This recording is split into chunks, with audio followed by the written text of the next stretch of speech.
Hai, Assalamualaikum warahmatullahi wabarakatuh. Kembali lagi bersama saya di vlog ini.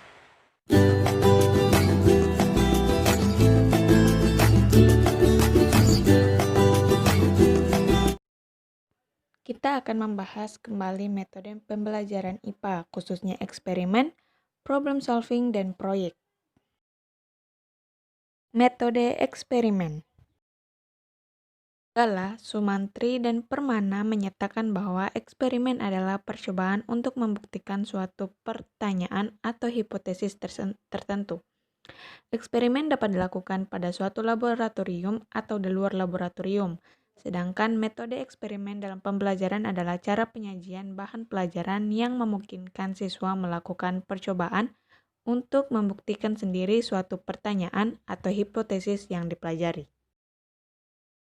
Dalam proses pembelajaran dengan metode eksperimen, siswa diberi kesempatan untuk mengalami sendiri atau melakukan sendiri mengikuti proses, mengamati suatu objek, menganalisis, membuktikan, dan menarik kesimpulan sendiri tentang suatu objek, keadaan, atau proses tertentu.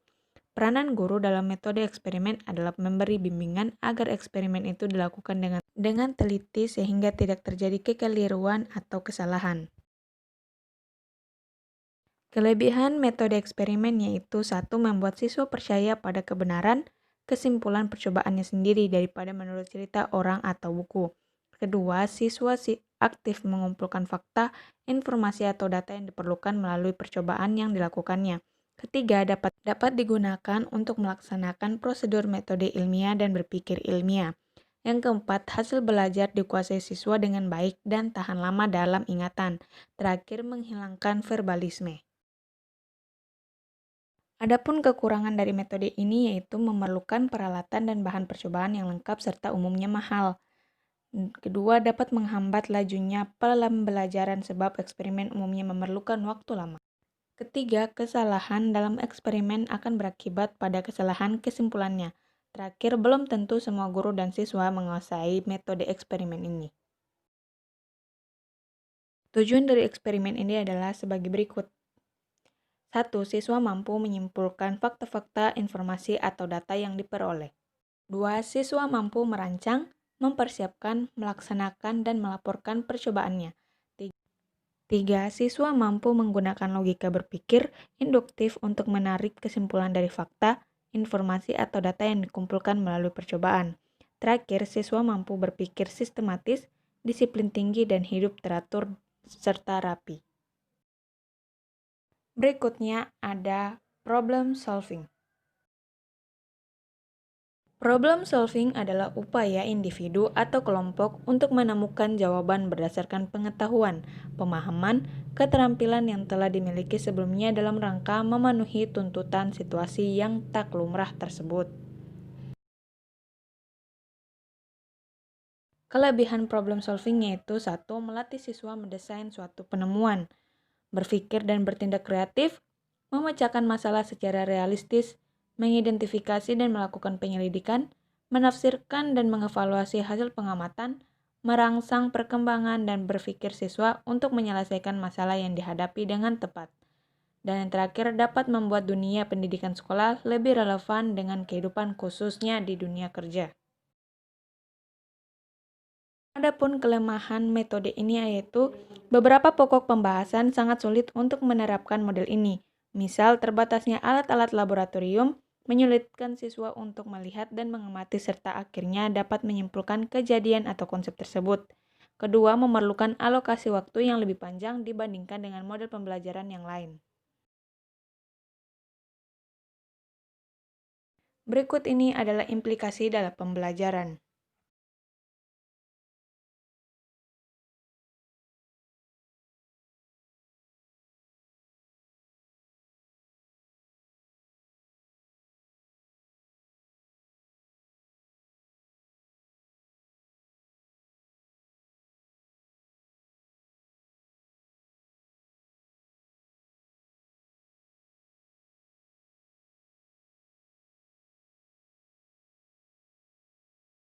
Model pembelajaran terakhir yang akan kita bahas adalah model pembelajaran berbasis proyek atau project based learning. Pembelajaran berbasis proyek atau Project Basic Learning adalah model pembelajaran yang menggunakan proyek atau kegiatan sebagai inti pembelajaran. Peserta didik melakukan eksplorasi, penilaian, interpretasi, sintesis, dan informasi untuk menghasilkan berbagai bentuk hasil belajar.